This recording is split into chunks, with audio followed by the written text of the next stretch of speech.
Quelles sont les plantes qu'on classe dans les plantes messicoles?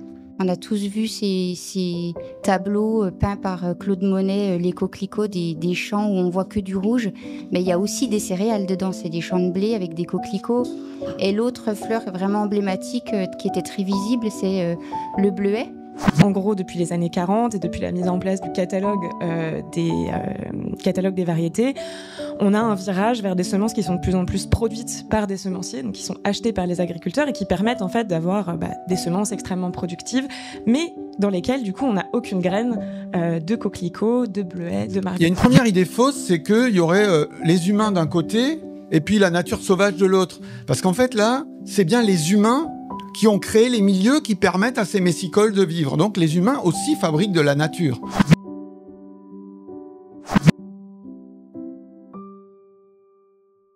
Yvon, première question, ces fleurs messicoles, voilà, elles ne sont pas arrivées par hasard. C'est quoi un peu leur histoire et de leur origine? Alors, en fait, la définition des messicoles, c'est des plantes qui poussent dans les moissons. On les appelle aussi des cégétales, c'est-à-dire des plantes qui poussent avec le blé. Et c'est lié au défrichement par les premiers agriculteurs. Donc, ici à Médréac, il y a 5600 ans, à peu près, à l'époque des menhirs de l'Ampuis, on a des gens qui défrichent pour planter des céréales. Et du coup, quand on fait ça, on sème les céréales à l'automne. Et pendant tout l'hiver, ça maintient un milieu ouvert. Et donc, il y a des petites plantes qui sont favorisées par ce milieu ouvert. En forêt, elles n'ont pas assez de lumière. Là, elles ont de la lumière. Elles vont pousser en même temps que les céréales. À l'époque, bien sûr, il n'y a pas de désherbant. Donc, les paysans essaient de les arracher quand même, mais ils en laissent. Et puis, ces plantes, elles vont se développer en même temps que le blé. Donc, en gros, c'est les plantes qu'on trouve dans les champs depuis le néolithique, donc voilà, et 5600 et quelques années chez nous, et puis qu'on y trouve ou qu'on n'y trouve pas, selon que la compétition est gérée d'une façon ou d'une autre par les agriculteurs. On reviendra sur cette question. Ce sont des plantes voyageuses, elles viennent d'Orient? Alors, on sait que la néolithisation et en particulier les variétés de blé, d'orge, etc., ont voyagé depuis le Moyen-Orient à 1 km à peu près par an, donc 1000 ans, 1000 km en moyenne. Et les messicoles ont tout simplement suivi. Ça paraît logique. Mais je n'ai pas personnellement fait de travaux sur, par exemple, l'origine précise du coquelicot, de la marguerite, etc. Donc ça serait à vérifier quand même. Alors, c'est quoi ce terme messicole? Qu'est-ce que ça veut dire? C'est une question à vous trois, hein, vous pouvez répondre collectivement. On peut vous donner la définition de Tela Botanica, qui est quand même une référence, c'est le sort de Wikipédia des plantes, des botanistes surtout. Et donc, les plantes habitant les moissons, c'est intéressant ce terme habitant les moissons. C'est-à-dire que la moisson est une maison pour elles, c'est leur milieu. Et elles vivent là. Et donc, elles ont la particularité donc, de vivre de façon stricte ou préférentielle. Il y a des plantes parfois qu'on va trouver ailleurs que dans les moissons en même temps. Donc, dans les cultures qu'elles accompagnent depuis que les cultures existent. Et il y a des discussions chez les botanistes pour savoir si c'est uniquement des annuels qui suivent le rythme de la céréale, ou s'il y a aussi des plantes qui gardent leurs racines dans le sol et qui vont revenir quand la céréale revient. Voilà, là, il y a des petites discussions de botanisme. Mais globalement, des plantes qui trouvent les céréales comme une maison agréable pour elles. Voilà. D'accord. Jean-Philippe, tu avais une définition aussi, non, dans ta chronique? Non, c'est la même? Oui, c'était la même. Bon, on confirme. Donc, du coup, tout le monde est d'accord. On peut dire que j'imagine, comme partout ailleurs, elles avaient une présence historique dans le bocage de Médréac et des environs, enfin, de la Bretagne Nord. Je pense que c'était une plante qui existait, qui était très présente, qui est moins présente aujourd'hui. Mais... Alors, c'est à moi que la question s'adresse, Ludovic. Elle s'adresse à vous trois, mais vas-y. Ok, c'est pour ça que je préfère vérifier. Disons que la Bretagne actuellement est dans un processus de céréalisation, c'est-à-dire qu'il y a plus de céréales, mais il y en a toujours eu, depuis donc la néolithisation en Bretagne, en particulier dans des zones où les paysans cultivaient les céréales. Alors ça dépend des endroits en Bretagne, mais bon, il y avait des méjous, il y avait des raillages dans le sud de la Bretagne, etc. Parce que les zones de bocage avec des complantés de pommiers étaient beaucoup utilisé pour l'herbe, pour l'herbage, et aussi pour des cultures plutôt de légumes ou autres.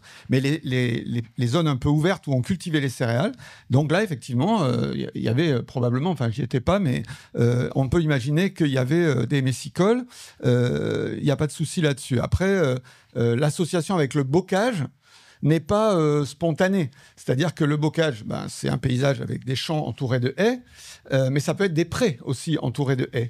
Or, dans les prés, on ne retrouve pas forcément les messicoles, parce que la compétition de l'herbe de la prairie va être forte pour les messicoles. On peut les retrouver. Les marguerites, par exemple, on va les trouver dans les prés, mais... coquelicots, moins... Ça dépend. Voilà, c'est plus compliqué. Et donc, du coup, ça va être peut-être dans certaines parties de bocage, plus consacrées aux céréales, qu'on risquait, qu'on imagine qu'on trouvait des messicoles visibles, en tout cas, voilà. Et aujourd'hui, on a des céréales un peu partout dans le bocage, parce que voilà, même les éleveurs font des céréales, soit pour les vendre, soit pour les donner à leurs animaux. Et donc, on a peut-être, je dirais, pas forcément plus de messicoles, parce qu'on va voir après qu'on les combat aussi, mais plus de place pour les messicoles. Donc voilà, c'est un paradoxe. On a plus de céréales et peut-être moins de messicoles, on y reviendra.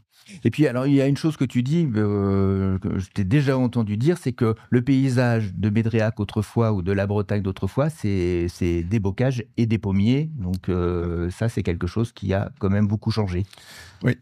Le bocage, il existe toujours, mais c'est la maille du bocage qui a beaucoup changé. Donc, en 1950, on avait des parcelles plutôt de l'ordre de 1,5 hectare, 5000 m² de moyenne dans le bocage de l'Ille-et-Vilaine. Aujourd'hui, on est sur des mailles déjà souvent pas fermées, des mailles déconstruites, donc des bouts de bocage, et avec des mailles de 5, 10 hectares, ça dépend des endroits, 2 hectares, 3 hectares. Donc beaucoup plus grande, il y a beaucoup moins de mailles, enfin les mailles sont plus larges. Du coup, à la limite, du point de vue des messicoles, c'est presque mieux, il y a plus de lumière, mais voilà, la manière dont on a conduit les céréales fait que les messicoles aussi ont rencontré un truc qui s'appelle les désherbants. Donc, ça a changé la donne. Peut-être un point que je peux aborder à ce moment-là, et après je laisserai la parole, c'est dans les années 70-80, les gens qui faisaient des céréales, en particulier les producteurs de cochons, je parle de la Bretagne, ou les céréaliers de la Beauce aussi, avaient intérêt à faire des rendements élevés. Parce que les prix et surtout les primes étaient... l'ensemble du système était très favorable à des rendements élevés. Et donc ça, forcément, c'était défavorable pour des plantes qui vivent dans les céréales. Aujourd'hui, on observe plus de céréales, mais avec des objectifs de rendement un peu plus faibles. Et donc, on pourrait imaginer qu'il y ait la place pour un bocage plus favorable aux messicoles. Mais ça reste assez compliqué parce qu'en même temps, les techniques de lutte contre les mauvaises herbes, on reviendra sur cette association messicole-mauvaises herbes, ont évolué et sont extrêmement efficaces. Donc, on est dans un bocage où on trouve des messicoles. On pourrait repérer où et quand, parce que les agriculteurs ne pratiquent pas tous de la même façon. Et aussi, les parcelles n'ont pas toutes le même statut dans la logique de l'exploitation agricole. Il y a des parcelles plus marginales. Il y a aussi les bords de champs. Tout ça fait que on trouve des messicoles à Médréac.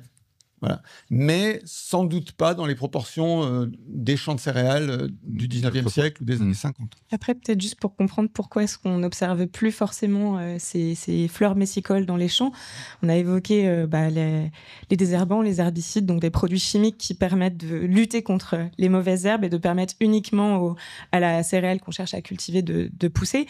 Mais il y a aussi les semences en fait, qu'on utilise pour faire pousser ces céréales. Pendant des milliers d'années, les paysans ont eux-mêmes replanté finalement les semences qu'ils produisaient eux-mêmes chaque année, en sélectionnant, en gardant les céréales qui paraissaient les plus intéressantes, potentiellement les plus productives ou plus résistantes.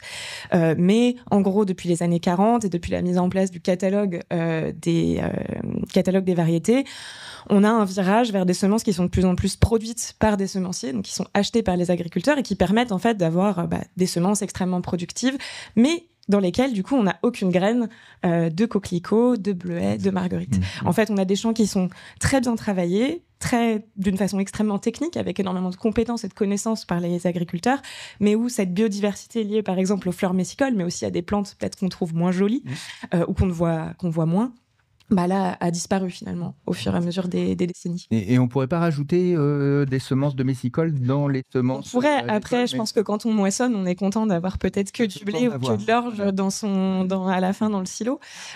Donc c'est aussi ça, c'est comprendre que derrière, il y a des logiques de production et qu'il y a des choses qui rentrent en tension en fait. Émilie, petite définition technique, puisqu'on n'a peut-être pas tous compris exactement, c'est quoi une messicole? Enfin, quelles sont les plantes qu'on classe dans les plantes messicoles?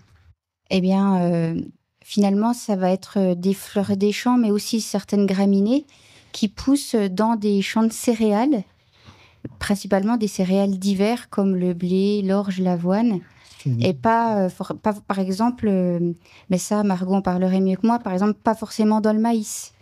Donc, en fonction du type de céréale qui est planté aussi, ça va orienter la présence ou non de ces fleurs messicoles. Alors, en France, dans nos paysages, il y a certaines fleurs messicoles qui étaient très visibles au 19e siècle de par leur couleur, qui était le coquelicot. On a tous vu ces tableaux peints par Claude Monet, les coquelicots des champs où on voit que du rouge. Mais il y a aussi des céréales dedans, c'est des champs de blé avec des coquelicots. Et l'autre fleur vraiment emblématique qui était très visible, c'est le bleuet. Donc ici aussi, il y a pas mal de peintres impressionnistes qui se sont emparés de cette figure du bleuet quand il peignait des paysages champêtres au 19e, par exemple Van Gogh. Donc il y a des peintures connues. Et en fait, parce que c'était bleu, donc on voyait ces bleuets partout. Donc ouais, c'est vrai que ces fleurs-là, le bleuet, le coquelicot, c'était vraiment associé dans l'imaginaire et dans le regard, en fait, à l'image du paysage champêtre, jusqu'à la Deuxième Guerre mondiale, je dirais, c'était vraiment hyper présent. Oui, parce que dans le célèbre tableau de Claude Monet, je crois que ça s'appelle Les Coquelicots, finalement, c'est une promenade au printemps dans la campagne, et on voit des milliers de coquelicots dans les champs, quoi. C'était une réalité de ce qui est des paysages de l'époque. Tout à fait. Et même, en fait, au niveau de l'imaginaire que les Français jusqu'à cette période, environ, je dirais, jusqu'aux années 1930, jusqu'à la Deuxième Guerre mondiale, dans l'imaginaire des Français, la céréale, et notamment le blé, elle est systématiquement associée à l'image de ces fleurs-là. Donc le bleuet, le coquelicot, éventuellement la marguerite des champs, la camomille. Et en fait, ça, c'est assez visible quand vous allez, par exemple, au musée de Bretagne à Rennes et que vous regardez les objets qu'ils ont dans leur fond, qui sont, par exemple, des emballages de produits qui étaient faits à base de farine de blé, comme par exemple des biscuits. Eh bien, sur ces emballages-là, vous allez avoir un épi de blé et systématiquement à côté, des petites fleurs des champs, et ça va être le coquelicot, enfin des fleurs messicoles en fait. Coquelicot, camomille, bleuet. Voilà, donc ça, on va le retrouver aussi dans toute l'iconographie des publicités, par exemple des publicités pour la bière, parce qu'on utilise des céréales pour le processus de fabrication de la bière. Donc là aussi, ça va être des couronnes de fleurs messicoles avec du seigle ou de l'orge, oui, pardon. Voilà, c'est vraiment quelque chose qui est très ancré dans les esprits des Français, des Européens, je dirais. Est-ce que c'était des fleurs appréciées ou c'était des fleurs qui étaient plutôt enquiquinantes? Enquiquinante, clairement. Par exemple, on sait que la tige du bleuet, elle est très difficile à couper, puis qu'elle émoussait les faux quand elle est à maturité, c'est-à-dire l'été quand on fait les moissons. Donc, en fait, ça embêtait beaucoup les paysans. Et il y a aussi des fleurs messicoles qui sont toxiques et donc qui venaient un peu polluer, je dirais, les moissons. Le coquelicot, non? Il n'est pas toxique? Je sais pas. Après, il faut voir que pendant des siècles, du coup, les seuls, on va dire, techniques pour être capable de lutter contre la présence de ces plantes dans les cultures, c'est, comme tu l'as dit, l'arrachage. Mais donc, c'est quand même extrêmement fatigant. Et puis, il suffit pas d'arracher une fois. Ça va être pendant des mois et des mois. Et le travail du sol. Mais en fait, il y a tout un tas de terrains où pendant très longtemps, c'est pas forcément possible. On n'a pas forcément les charrues ou les arères qui vont, ou les animaux de trait pour... du coup, c'est des plantes qui sont de toute façon là. On essaye peut-être de lutter contre leur présence, mais on ne peut pas, jusqu'à l'arrivée des herbicides et de la grande mécanisation, complètement les faire disparaître. Aujourd'hui, on est plutôt dans l'extrême inverse, c'est qu'on lutte tellement bien contre toutes les autres plantes qui sont présentes dans un champ en dehors de la plante cultivée, qu'on arrive plutôt à casser complètement et à faire disparaître toute une biodiversité qui est finalement un habitat, comme tu le disais tout à l'heure, un écosystème, un habitat pour tout un tas d'espèces. Alors justement, les messicoles sont-elles des mauvaises herbes? C'est le sujet de la chronique de Jean-Philippe qui, ma foi, a planché sur la question. Et voici le résultat. Oui. Alors bonjour déjà. Je vais vous parler un peu de ma jeunesse. Donc, quand je passais mes vacances dans les champs de mes parents, qui étaient agriculteurs, je me souviens encore, il faisait chaud, les moissons approchaient, mais il n'y avait plus beaucoup de ces plantes, qui sont par exemple les coquelicots, les bleuets, comme on parlait, ou peut-être d'autres aussi que je ne connais pas. Donc, dans ces années, je croyais que c'était juste des jolies fleurs, un peu légendaires du coup, mais indésirables, car on entendait plutôt dire il faut désherber, il y a trop de mauvaises herbes dans les blés. Alors, donc la question est, les fleurs messicoles, est-ce qu'elles sont vraiment des mauvaises herbes? Donc tout d'abord, elles sont là depuis toujours, comme on l'a dit. Elles vivent avec les céréales, mais c'est vrai qu'elles poussent là où on ne les a pas trop invitées. Et parfois, elles gênent un peu quand on veut des rendements d'une certaine qualité. Donc les plantes messicoles poussent en même temps que les céréales. Elles prennent l'eau, la lumière, les nutriments. Et pour les agriculteurs, elles peuvent être vues comme des indésirables. Résultat, avec les désherbants et les labours profonds, on les a presque fait disparaître. Mais elles ne sont pas mauvaises du tout, puisqu'elles peuvent être des souvenirs d'enfance, des couleurs dans les champs. Mais ce qu'on oublie, c'est que ces fleurs sont super importantes pour la nature, puisqu'elles nourrissent les abeilles, les papillons, les coccinelles ou d'autres insectes. Et elles offrent des graines pour les oiseaux. Ce sont des petites fleurs, mais elles font un travail immense pour l'équilibre des écosystèmes. Donc aujourd'hui, certaines personnes, comme les agriculteurs, des jardiniers ou des amoureux de la nature, essayent de les protéger. On les replante, on laisse pousser des bandes fleuries dans les champs et on évite de tout désherber. Donc moi, quand je revois un coquelicot dans un champ, je souris parce que je me dis la nature a de la mémoire, n'empêche. Alors la prochaine fois que vous voyez une fleur rouge ou bleue pousser au bord d'un champ, souvenez-vous, ce n'est pas une mauvaise herbe, c'est une petite résistante. Une fleur messicole et elle a toute sa place dans nos paysages. Eh bien, merci beaucoup, Jean-Philippe. Alors, est-ce qu'elle a toute sa place dans nos paysages, cette fleur messicole? C'est une question à vous trois. Ouais. Pas tous ensemble. Je dirais tout à l'heure, tu disais que la question du rendement, elle est peut-être un peu moins là. Bon, je sais pas si on a des agriculteurs dans la salle, je suis pas sûre qu'ils diraient forcément la même chose parce que leur revenu, il est quand même directement lié à ce qu'ils sont capables de produire. Ouais. C'est vrai qu'on est sorti. C'est les objectifs, on est sorti de l'imaginaire des 100 quintaux. Voilà, ça, on en est sorti, mais peut-être objectivement, heureusement pour la biodiversité, pour la qualité de nos sols et des écosystèmes dans lesquels on vit. Mais il y a quand même encore une course au rendement, en tout cas dans un certain type d'agriculture. Et donc oui, elles ont probablement toute leur place, mais peut-être qu'on n'a pas encore complètement trouvé, à l'échelle nationale en tout cas, et quand on regarde des grandes régions céréalières comme la Beauce, peut-être il y a encore peut-être un peu de chemin à faire pour être capable de réconcilier aussi. Après, c'est comme je disais tout à l'heure, c'est peut-être aussi la qualité. Pas forcément le rendement en quantité, mais aussi la qualité, parce que certaines graines, comme les coquelicots, par exemple, qui sont nocifs, quand on les récolte, ça peut aussi faire des dégâts dans les élevages ou dans nos conserves aussi. Donc, il y a ça aussi. Pardon, vas-y. Oui, la manière dont moi je vois les choses, c'est en tant que géographe, c'est donc on a l'humanité sur une planète et on a une grande table qui s'appelle l'espace agricole, 3,9 milliards d'hectares à peu près. Et sur combien? Sur 13 milliards sur 13 de milliards, terres émergées. C'est un chiffre que peu de gens en connaissent, mais les terres émergées, c'est 13 milliards d'hectares. La France, c'est 50, ça dépend si on compte la Guyane ou pas, mais la France, 54 millions d'hectares, 54 millions d'hectares, et l'agriculture française, 28 à peu près. Donc, on a, c'est vrai qu'on a une grande table, Et on est autour de cette table, nous toute l'humanité, les 7 ou 8 milliards d'humains, on est autour de cette table. Et à cette table s'invitent donc des rongeurs qui viennent embêter les prairies dans le Jura, ou des messicoles dans les champs de céréales, etc. Des chevreuils, des lapins dans les champs de chou-fleur à Saint-Malo. Et sangliers dans les champs de sangliers. Voilà. Donc, souvent.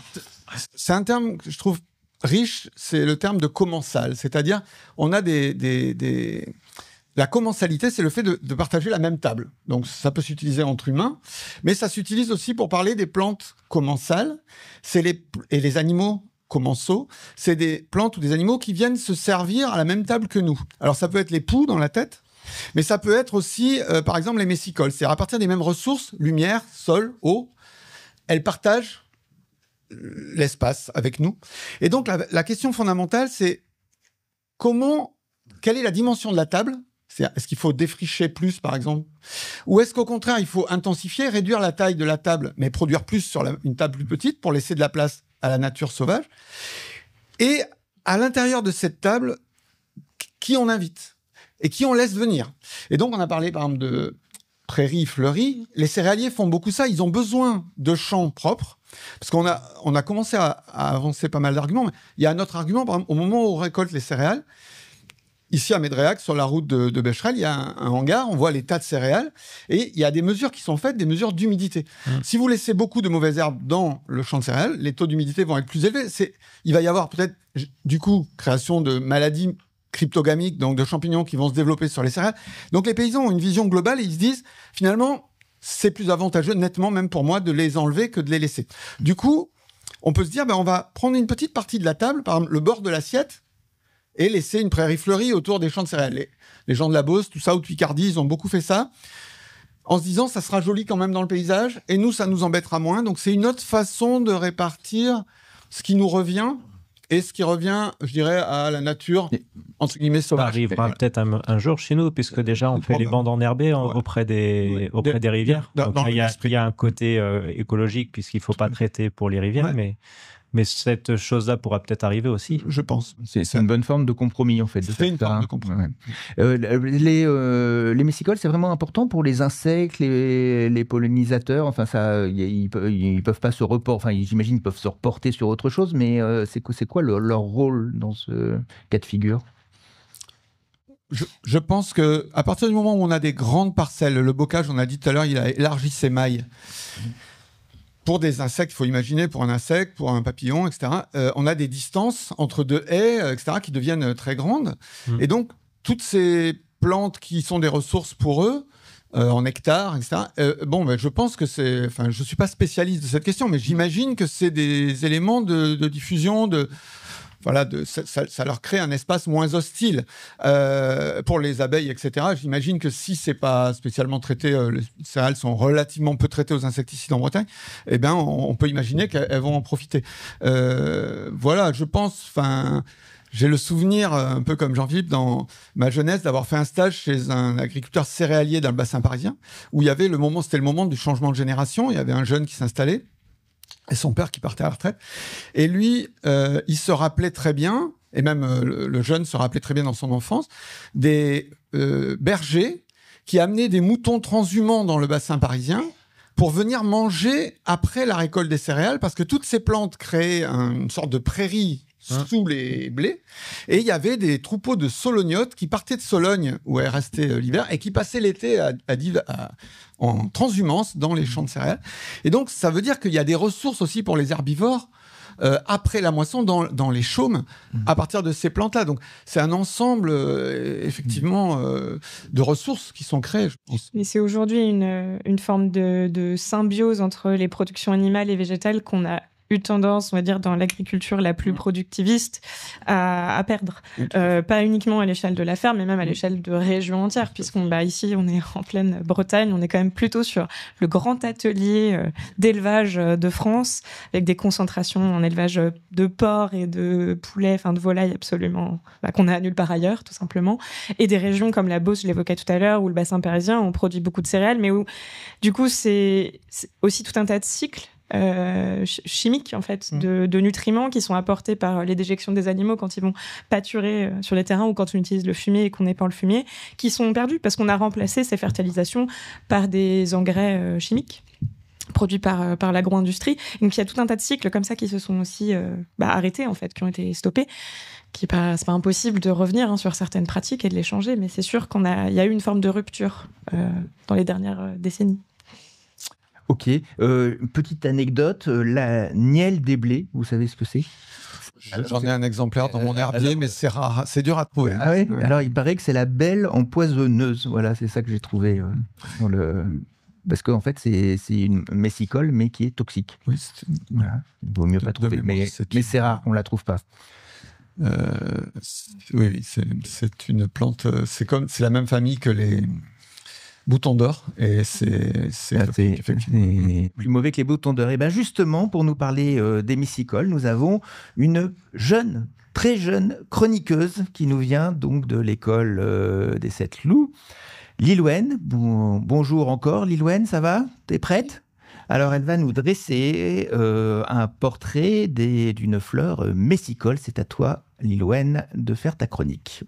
Elle est discrète, si discrète que vous ne l'aviez peut-être pas remarquée, ni sur ce plateau, ni dans votre jardin. D'ailleurs, c'est normal, elle est en voie d'extinction. La demoiselle que j'ai l'honneur de vous présenter aujourd'hui est une clandestine qui a fait un long voyage, des confins du Proche et du Moyen-Orient, pour aller au sud-est de l'Europe, jusque dans notre belle Bretagne, sans doute enfouie dans un sac de céréales porté à dos d'hommes ou de femmes, des cavernes au Néandertal. Alors, vous avez deviné? Qui est-elle? C'est la Nigelle, mais pas n'importe laquelle. La Nigelle des champs. La ni quoi? Autrefois, tout le monde connaissait la Nigelle des champs et ses copines. Le peigne et le miroir de Vénus, la nielle des blés, elles aussi, oubliées. Pourtant, la Nigelle des champs était une star dans au moins 4 religions, chez les polythéistes de l'Égypte antique, les juifs, les chrétiens et les musulmans. Ses multiples vertus médicinales sont tout autant appréciées que ses qualités gustatives. Imaginez-vous cette salade de concombre du jardin épicée à la graine de nigelle. De l'exotisme à portée de main. Ou encore ce futur Coca-Cola breton. Car, préparez-vous, demain, vous ne jurerez plus par le Coca-Cola, ni le Braise Cola, mais par le Nigel Cola. Enfin, pour ça, encore faudrait-il restaurer nos populations de Nigel. Ou nous rabattre sur sa cousine, plus commune, la Nigelle de Damas. Eh bien, merci beaucoup. On l'applaudit parce que franchement, c'est pas facile, je dois dire. Voilà. Et c'était très chouette et très bien écrit et très bien appris aussi, parce que finalement, tu la connaissais presque par cœur. Tu n'as même pas eu besoin de servir de ta feuille. Voilà. Et toi, tu aimes bien les messicoles? Oui. Oui. Ça va. Ça va sans plus. Émilie, les messicoles, tu disais que c'était présent dans la culture artistique, notamment dans les tableaux, mais pas seulement dans les tableaux, en fait. Alors oui, en effet, notamment en France, il y a 3 fleurs messicoles qui sont très populaires. J'en ai déjà évoqué 2 précédemment, qui étaient le coquelicot et le bleuet. Et en fait, avec la camomille, la matricaire des champs, en fait, ces 3 fleurs-là, donc elles sont bleues, blanc, rouge, elles sont devenues, depuis assez longtemps finalement, mais en bouquet, pensées comme l'emblème floral du drapeau français, donc du drapeau tricolore. Et c'est assez intéressant de voir comment finalement l'utilisation historique à chaque moment de l'histoire où il y a une guerre et où il y a un regain de patriotisme, ces fleurs sont remises au goût du jour et portées à nouveau et érigées comme symbole de France finalement, symbole nationaliste. On va également retrouver, par exemple, des cartes postales qui représentent une Alsacienne, donc une petite fille avec la coiffe alsacienne et qui tient ce bouquet tricolore et c'est écrit Fleur de France. Donc ça, Ça renvoie à la perte de l'Alsace-Lorraine à la suite de la guerre de 1870. On va retrouver, pareil, durant la Première Guerre mondiale, toute une iconographie qui reprend ce bouquet tricolore de ces 3 fleurs messicoles avec des poèmes nationalistes qui sont créés pendant la Première Guerre mondiale pour parler de la patrie française, etc. Donc on a tout cet imaginaire qui est créé autour de ces fleurs messicoles en France, cet imaginaire patriotique. Et par glissement, je dirais, à partir de la Première Guerre mondiale, il y a le bleuet qui devient en fait la fleur du souvenir pour les Français. Donc, je ne sais pas si vous avez déjà vu, c'est la fleur qu'on porte à la boutonnière pendant les différentes commémorations pour l'armistice du 11 novembre ou pour la commémoration de la victoire de 45 le 8 mai. Et donc, en fait, le bleuet est en France considéré comme cette fleur du souvenir de ces victoires et armistices. Et dans les pays anglo-saxons, c'est la même chose, mais avec le coquelicot. Et pour la petite anecdote, en Belgique, c'est la pâquerette. Donc, on est sur une fleur qui est assez proche visuellement de la camomille, même si la pâquerette n'est pas, à proprement parler, une messicole. Voilà, donc... et en fait, si on veut tirer le fil, le mouvement hippie des années 70, il utilise la grosse marguerite, qui n'est pas non plus une messicole à proprement parler, mais qui est quand même visuellement un peu dans cet esprit de la camomille, comme un symbole de paix. Donc on voit que ces fleurs ont une charge en fait émotionnelle et symbolique qui est liée à la guerre et à la paix, en tout cas en Europe. Et le bleuet, c'était aussi un soldat. Exactement. Alors alors ça c'est assez intéressant et j'ai un peu. En fait, le bleuet c'est en fait, en France, pendant la Première Guerre mondiale, ils ont introduit progressivement le nouvel uniforme bleu horizon. Et donc, les jeunes recrues qui arrivaient sur le front étaient appelés les bleuets. Sauf qu'en fait, en faisant l'exposition, on s'est rendu compte que c'est cette idée-là, elle est un petit peu plus affinée. C'est-à-dire qu'en fait, c'est pas tous les jeunes qui rentraient à l'armée qui étaient les bleuets. Ceux qui arrivaient, c'était les bleus. Et les bleuets, c'était les nouveaux qui arrivaient, mais qui étaient mineurs. Parce qu'à l'époque, la majorité était à 20 ans. Et en fait, pour pouvoir garnir les rangs des armées pendant la Première Guerre mondiale, ils ont anticipé l'appel des conscrits. Parce que jusqu'en 1913, on s'enregistrait au service militaire à 20 ans, mais on était appelé pour le service militaire dans l'année de nos 21 ans, au mois d'octobre. Et ensuite, dès 1914, ils commencent à appeler ceux qui ont 20 ans. Et progressivement, ils anticipent l'appel, ce qui fait qu'on a des jeunes qui ont 17 ans, 18 ans, 19 ans, qui arrivent sur le front. Donc, ce sont, à l'époque, des adolescents et ce sont eux les bleuets. Donc, ils arrivent avec le nouvel uniforme, mais surtout, c'est des très jeunes bleus. Donc, c'est les bleuets. Et il y a toute une iconographie de propagande de guerre autour de l'image de ce bleuet qui part à la fleur au fusil avec des poèmes, des chansons autour de ça, voilà. Alors Yvon, quand on sait tout ça, est-ce que ça change notre regard sur le bocage? Alors finalement, une question un peu générale, est-ce que la connaissance nous fait évoluer dans notre relation à la nature? Oui, je pense que c'est un peu l'esprit de tout ce que tout le monde a dit depuis tout à l'heure, c'est-à-dire qu'on se rend compte que dans cette commensalité, dans le fait qu'on partage le monde avec d'autres êtres, eh bien, ces êtres ont de la valeur. Valeur de souvenir, valeur symbolique, valeur écologique, une valeur paysagère qui a séduit les peintres, une valeur parfois aussi agronomique malgré tout, dans le sens que la résilience des systèmes agricoles tient parfois... en gros, il faut savoir perdre un peu pour gagner l'année suivante, parce que les messicoles, elles apportent aussi leurs racines pourrissent dans le sol, elles apportent aussi des nutriments, etc. Donc, dans une agronomie écologique, bien pensée, c'est pas que négatif. La mauvaise herbe n'est pas que mauvaise. Elle est mauvaise, mais pas que mauvaise. Pour l'agriculteur, elle est un peu ambivalente.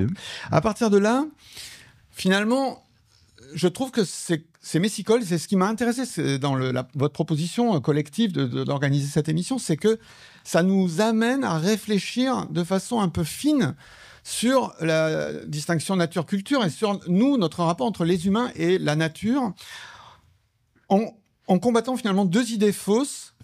Et donc, on peut les combattre en théorie, comme je le fais un peu là, mais on peut les combattre dans notre tête en regardant un paysage, en se disant, il y a une première idée fausse, c'est qu'il y aurait les humains d'un côté et puis la nature sauvage de l'autre. Parce qu'en fait, là, c'est bien les humains qui ont créé les milieux qui permettent à ces messicoles de vivre. Donc, les humains aussi fabriquent de la nature. Donc, il n'y a pas une nature sauvage qui serait la nature, et puis l'anthropisation, les humains, ça serait de l'artificiel. Non, il y a des choses entre. Et une deuxième idée fausse, c'est que nous, les humains, pour manger à notre faim, c'est pas obligatoire qu'il y ait que nous qui mangions dans l'assiette. C'est-à-dire qu'on peut très bien trouver un équilibre, peut-être en mangeant un tout petit peu moins aussi des fois, mais surtout en étant intelligent. Et les agriculteurs, depuis 10 000 ans, ils sont intelligents. Ils savent faire ça. Ils savent trouver le juste équilibre entre leurs besoins. Et donc, comme c'est eux qui nourrissent la société, le besoin de la société derrière eux. Donc, au début, ils étaient presque l'essentiel de la société. Aujourd'hui, c'est une petite profession, 1%, 1,5% de la population qui nourrit tout le monde.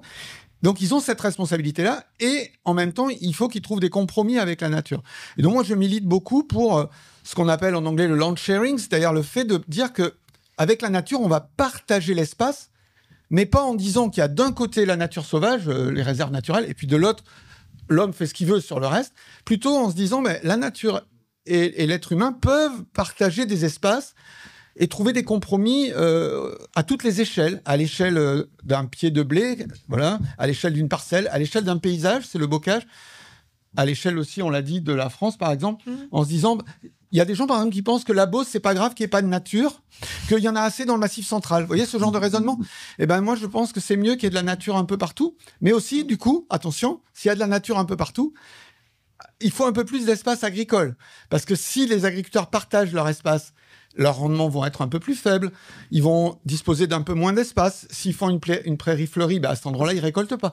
Donc il faut peut-être accepter qu'ils cultivent une partie un peu plus grande du territoire. Donc, c'est un équilibre à trouver entre la part qu'on se donne et qu'on laisse.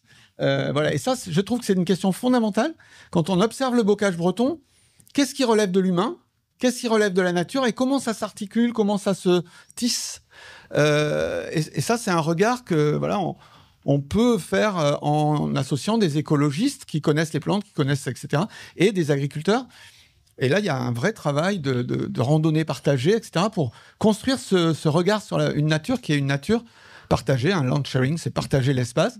Ça s'oppose au land sparring, c'est-à-dire garder un pourcentage. Vous avez peut-être entendu parler, on dit aujourd'hui il faudrait mettre 30% de l'espace marin en réserve naturelle. Il faudrait mettre. On raisonne sur des pourcentages qu'on voudrait laisser à la nature sauvage. Je ne dis pas qu'il ne faut pas le faire, mais ça ne règle pas le problème de la nature dans le reste de l'espace. Donc je pense que là, ça pose une question vraiment fondamentale, existentielle pour nous, à moyen terme et à long terme, sur notre capacité à partager, en fait. Margot, d'accord avec cette analyse culture-nature? Complètement d'accord. Et ça m'a fait penser à cette idée de peut-être essayer de penser... Enfin, il y a des gens qui pensent déjà à ce modèle agricole, en essayant de plus travailler avec tout un tas d'espèces naturelles qui sont de toute façon là, qui se sont développées dans des écosystèmes cultivés.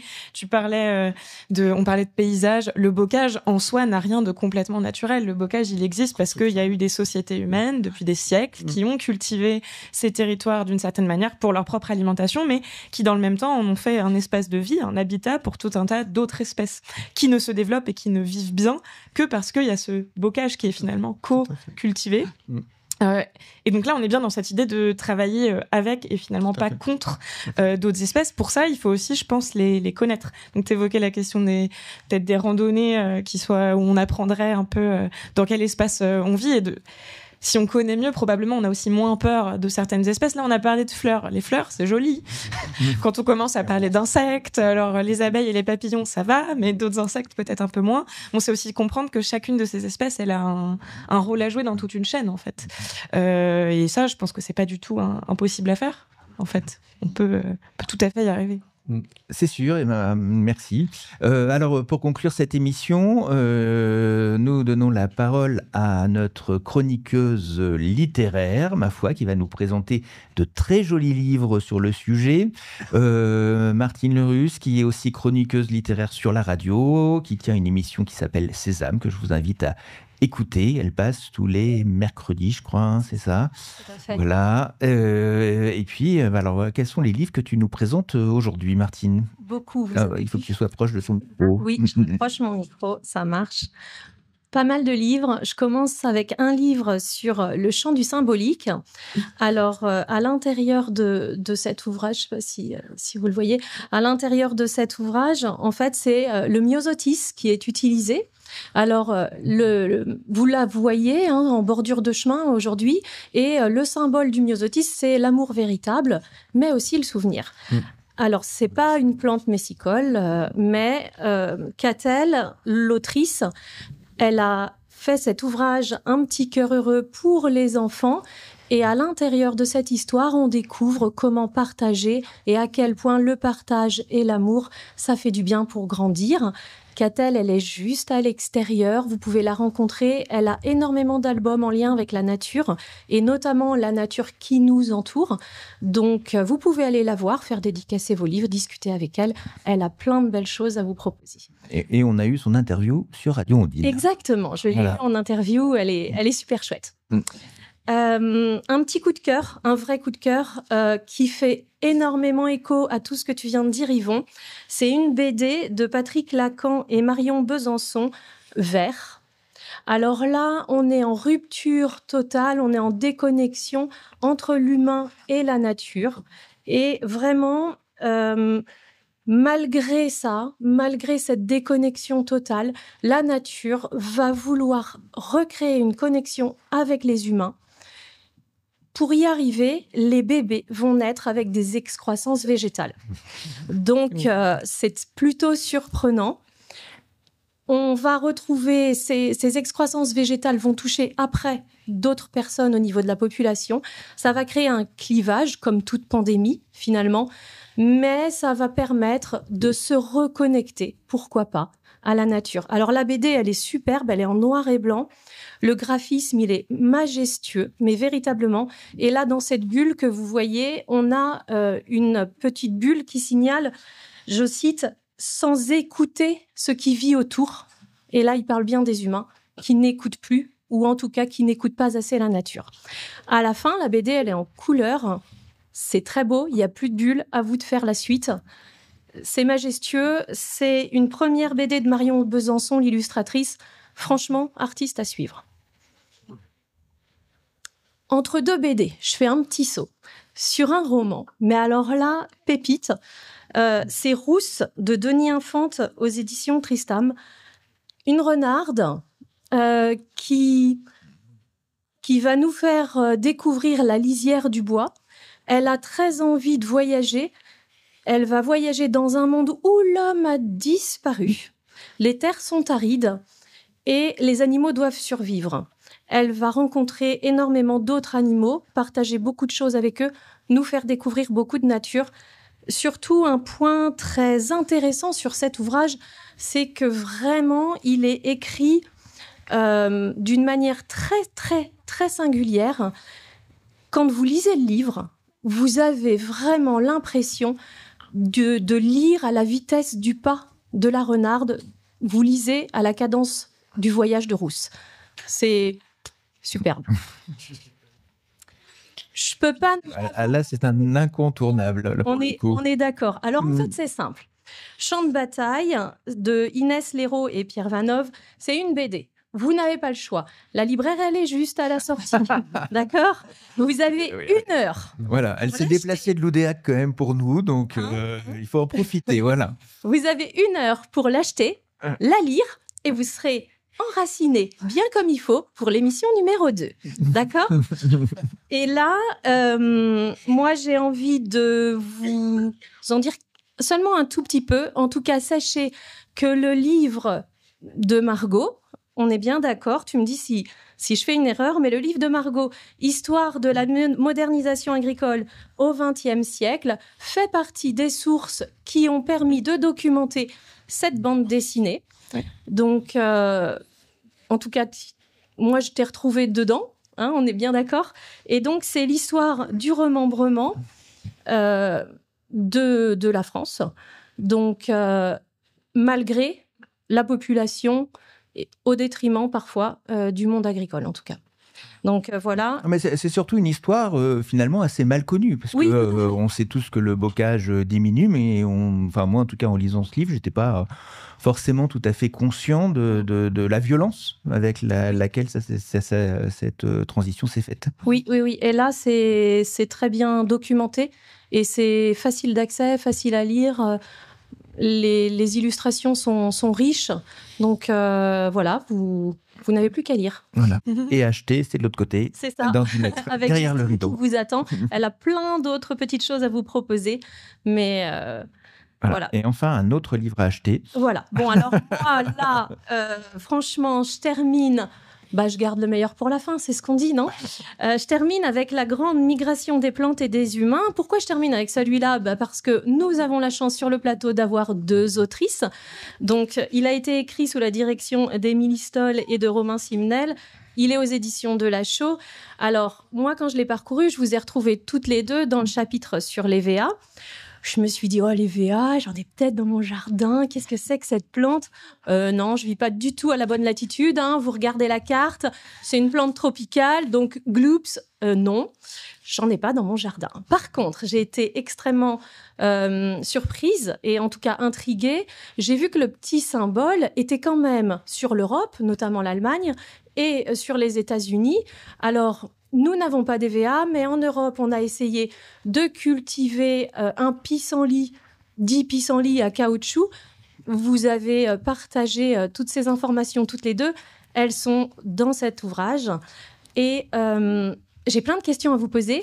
J'ai pas le temps, mais j'ai vachement de chance. Vous êtes en dédicace à 13h pour cet ouvrage et pour votre ouvrage, Margot, aussi, sur la modernisation agricole au XXe siècle. En tout cas, c'est très beau. Et ceux qui sont gourmands, vous avez aussi plein de choses croustillantes sur le cacao. Merci beaucoup Martine. Et on sent toute ta passion pour le livre dans tes chroniques et aussi dans ces émissions que je vous invite à écouter. C'est sur Radio Ondine. Et vous les retrouvez aussi sur le site, puisque c'est aussi en podcast. En tout cas, merci à vous 3 d'avoir participé à ce débat sur les plantes messicoles. On aura compris que ces fleurs des champs ne sont pas que des décors bucoliques. Ce sont aussi des archives vivantes, des actrices de nos écosystèmes et des passeuses de mémoire. À Médréac comme ailleurs, on peut donc réapprendre à les regarder, à les protéger et surtout à leur faire une place. Alors, cette émission est diffusée en léger différé sur Radio Ondine. Donc, si vous l'écoutez dans l'après-midi du 24 mai, c'est ce jour-là que ça se passe. C'est à Médréac, à la salle des fêtes. Vous pouvez venir et nous rejoindre. Il y a d'autres conférences, il y a d'autres émissions dans l'après-midi, une conférence, un film ce soir et aussi un concert. Si vous l'écoutez plus tard, parce que cette émission est rediffusée, vous saurez que ça se passe en mai, Secret de nature pour cette partie festival, et que du coup ça sera pour l'année prochaine. Mais d'ici là, vous avez aussi Secret de nature tous les dimanches à 11h sur Radio Ondine, que vous pouvez écouter avec la radio ou pareil sur le podcast. Et je renouvelle mon appel du début. Allez sur la chaîne YouTube, abonnez-vous. On vise les... Allez, Floriane, 100 000. Voilà. 100 000 avec vous et vos efforts conjugués. Je suis sûr qu'on va y arriver. Voilà, merci à tous d'être là. Et puis, la journée se poursuit. Et n'oubliez pas, allez acheter des livres à côté. Voilà.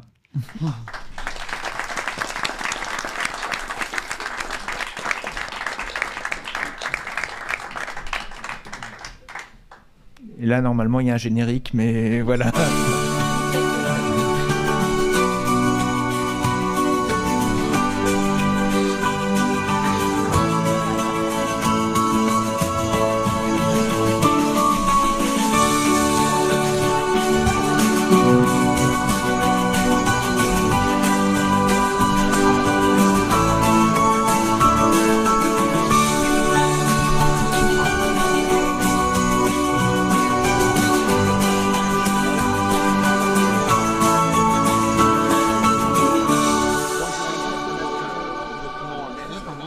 c'est un peu plus développé, un peu plus vite.